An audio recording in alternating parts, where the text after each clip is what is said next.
ప్రియమైన దేవుని పిల్లలారా, ప్రభువైన యేసుక్రీస్తు వారి పేరట ప్రతి ఒక్కరికి శుభాభివందనములు తెలియజేస్తూ ఉన్నాను. దేవుడు మిమ్మును, మీ కుటుంబాలను, మీ కలిగినంతటిని దీవించునుగాక. ఈ ఉదయకాలం దేవుని వాక్యాన్ని చదువుకుందాము. పరిశుద్ధ గ్రంథము నుండి సామెతల గ్రంథము 3వ అధ్యాయము 32వ వచనాన్ని నేను చదువుతున్నాను. 32వ వచనములో 2వ మాటను చదువుతున్నాను. యథార్థవంతులకు ఆయన తోడుగా నుండును. దేవుడు తన మాటలను మనందరి కొరకు దీవించునుగాక. ఆమేన్. ప్రియమైన దేవుని పిల్లలారా, ఈ ఉదయకాలం దేవుడు మనతో మాట్లాడుతున్న మాటల్ని మనము చదువుకున్నాము, వింటున్నాము. నీతిమంతులకు ఆయన తోడుగా ఉంటాను అని వాగ్దానం చేస్తున్నాడు. నీతిమంతులు అంటే పాపం చేయకుండా జాగ్రత్త పడేవారు.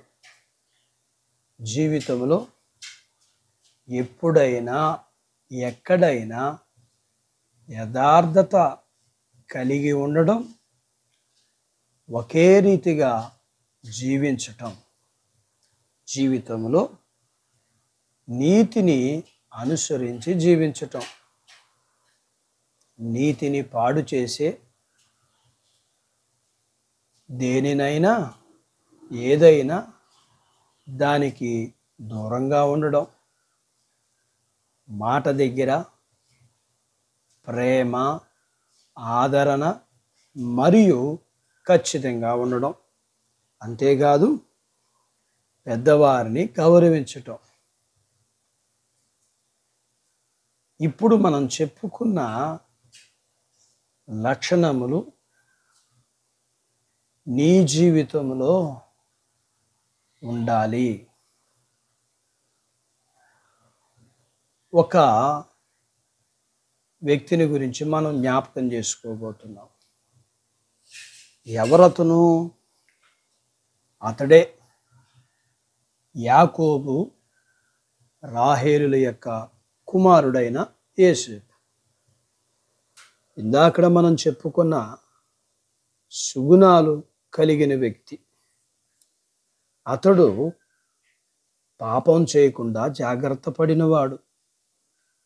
అతడు ఎక్కడైనా ఎప్పుడైనా ఒకే రీతిగా జీవించినవాడు. నీతిని కలిగి జీవించటానికి ప్రయత్నం చేసినవాడు. చెడుకి దూరంగా పారిపోయినవాడు. తల్లిదండ్రుల్ని గౌరవించినవాడు. దేవుడు అతనికి తోడుగా ఉన్నాడు. పరిశుద్ధ గ్రంథములో ఆదికాండములో 39వ అధ్యాయములో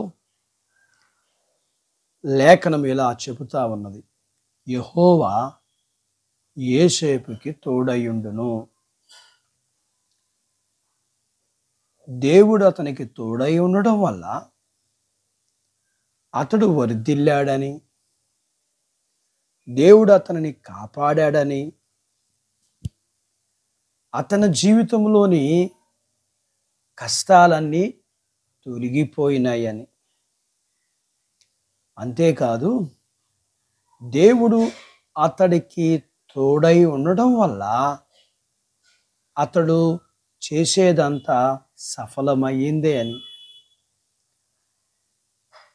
మరియు అతడు అనేకులను పోషించేవాడిగాను సంరక్షించేవాడిగాను దీవించబడ్డాడు.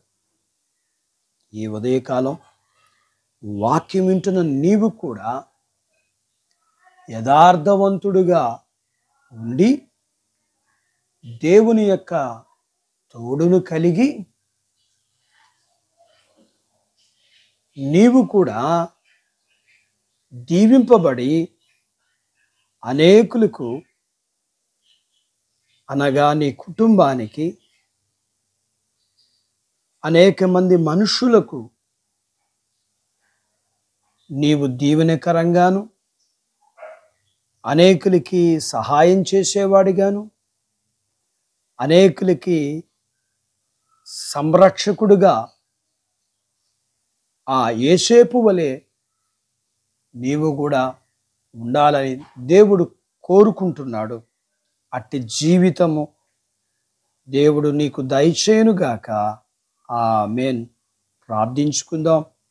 మమ్మల్ని మిక్కిలిగా ప్రేమించిన మా ప్రియ పరలోకపు తండ్రి, వాక్యం వింటున్న మీ పిల్లలు యోసేపు వంటి వారిగాను, యథార్థవంతులు వంటి వారుగాను ఉండి మీ తోడును కలిగి మీ చేత దీవింపబడి మీ దీవెనలు పొందుకుని అనేకులకి దీవెనకరంగా ఉండుటకు సహాయం చేయమని, వీరిని, వీరి కుటుంబాలను, వీరి కలిగిన అంతటిని దీవించమని యేసు ప్రభువారి నామములో ప్రార్థిస్తున్నాము తండ్రి. ఆమేన్.